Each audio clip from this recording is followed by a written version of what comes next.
Hello everybody, this is James Roney Stators with freemagnetic-energy.info.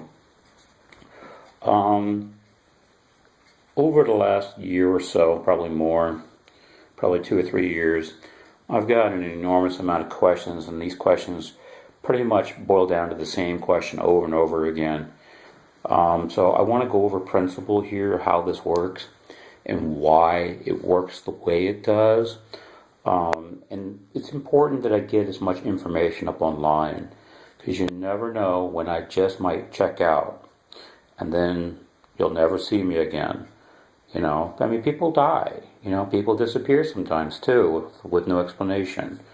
I'm not exactly young, I'm not old either, but tomorrow I could have a heart attack, heaven forbid, God forbid, because my research is important. And I truly believe that, like so many countless people here that are brought here into this world, are here on a mission.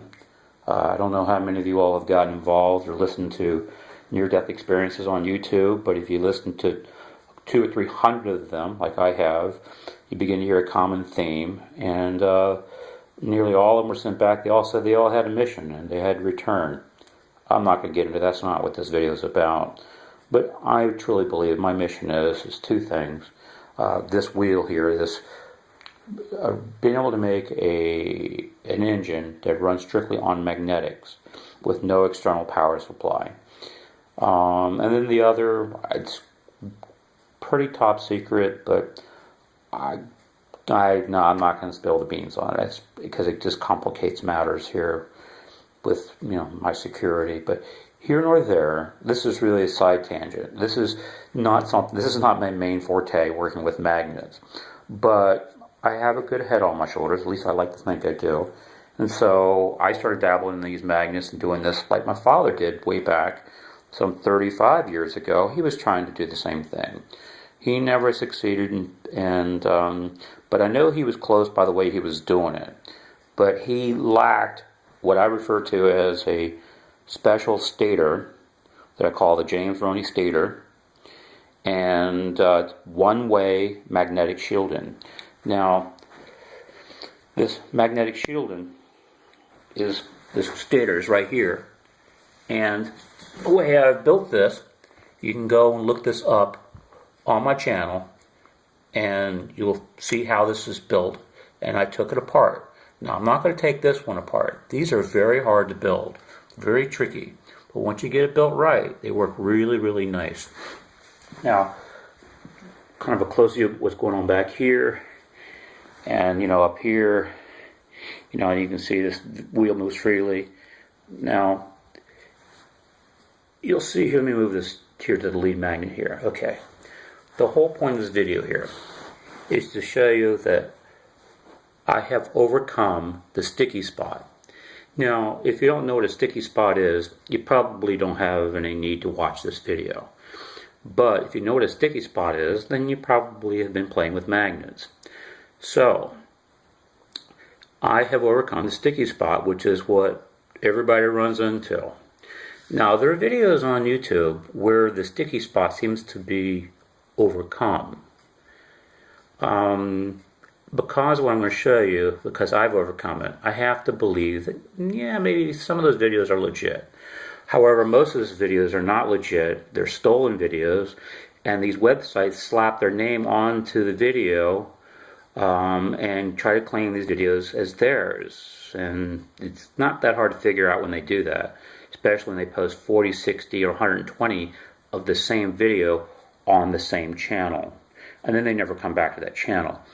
I want to let you know that you are permitted. I'm giving you liberal copyright permission. I repeat that. Whoever is viewing this video has liberal copyright permission to repost this video elsewhere. However, you are not permitted to use my video for financial gain, directly or indirectly, in any aspect whatsoever.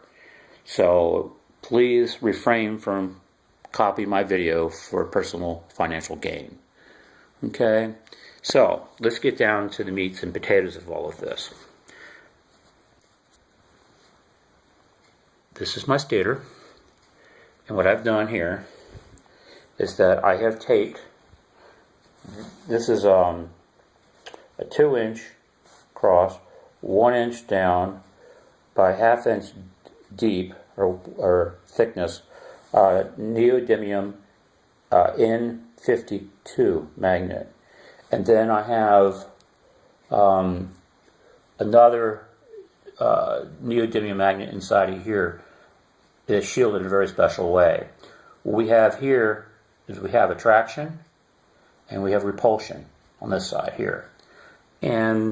But by the way of shielded, there's metal shielding here. Like I said, go watch the video.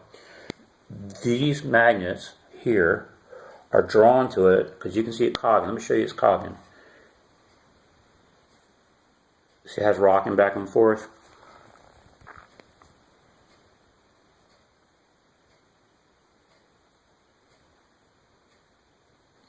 So it shows you the principle of attraction. So I kind of got past something. I'm sorry. I skipped over something. I wanted to show you proper construction of how these magnets are lined up. Again, 2-inch magnet by 1 inch by ½ inch thick. I've taped them on to the position of the spoke, center to the spoke. Now, for convenience sake, I use this is an English racing bicycle wheel. I'm not sure how many inches it is. It's probably a 30-inch wheel, whatever it is, maybe 32. And then I skip a spoke, and then I put the next magnet here, center of this spoke. Now, I did this in the beginning just to keep it easy to figure out mathematically spacing evenly. So you can see one spoke has a magnet, skip a spoke. One spoke has a magnet, skip a spoke. One spoke has a magnet, skip, magnet, skip, magnet. Now I haven't fastened this one down. But anyway, so now here on these, I have a second set over here. These are not spaced the same. Here it is on the spoke, and then instead of skipping a spoke, we have the next magnet at 1½ spokes away, the center of the magnet. And then you can see the configuration is not one spoke, skip a spoke, one spoke, skip a spoke, one spoke, skip a spoke. They're closer together. Generally, the closer the magnet, the better this works. However, these are too close, and this doesn't work really well. But for the point of what I'm about to show you here, better known as leapfrogging, these will show you that these are too close, but when they're spaced a little bit further apart, they leapfrog perfectly. Leapfrogging means that because of my unique James Roney stator, that when this lead magnet comes through, usually you have to push it through. And then once you push it through, it'll keep on going. But remember, this is attraction. So I don't have to push it through. And then repulsion over here. So what we have here, and this is metal. This is metal there. Okay? So